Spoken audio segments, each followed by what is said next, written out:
Ayan mga idol. Katapos na natin magpakain ng manok ni Papa Purdin. Ayan o. Tamang ganda yung tsura niyan. O. Pagka gumanda na yung balahibo niya, no? Yung buntot niya makumpleto. Ganda niyan o. Puro baka na may sugat ka pa nga sa ulo eh. Ayan o. Kapuputo lang kasi ng palong yan. Ganda na yung tsura niya, no? Sige, sa 300. Sarado usapan, 300. Pero dadabo na kayo sa kamay ni Papa Purdin. Right? Ang ganda niya yung tsura niya, no? At ito naman ang isa pa. Oh, ito naman ang isa pa. Ganda rin ang tsura niyan. Bali, naglulugon pa yan. Nagkukumplito pa ng buong balahibo niya sa buntot. Pagka maganda na yung balahibo niyan, goods na yan. Oh, 300 din, sige. Sarado usapan. Right? No, right. Ayan, maganda rin ito yan, ha. Mga panlaban to.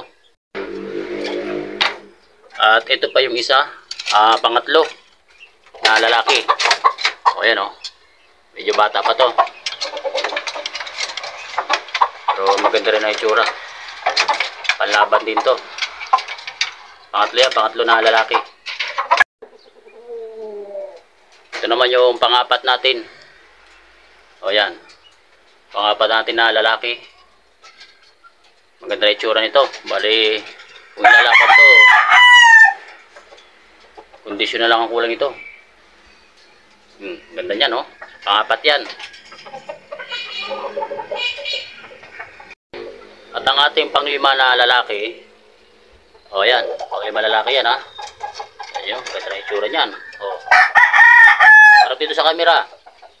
Tanggol. Oh, muna ako hindi ng Tagalog yan. Oh, yan. Panlima yan, panlima. Ang ating pang-anim na lalaki. Ayan, bata pa to eh. Ayan. Pang-anim.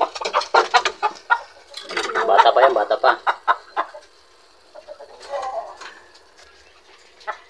Ayan ang pang-anim.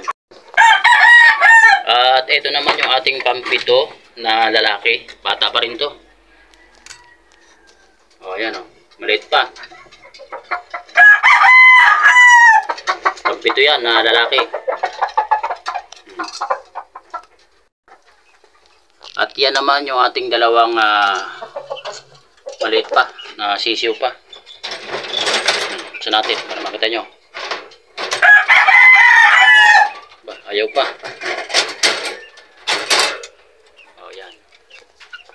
Yan ang dalawang maliit pa. Parang ito. Babae itong dalawa na to. So, yun lang. Ha? Tatapos na natin magpakatuka ng magpakain sa manok natin. So, yun lang muna yung video natin ngayon. Right?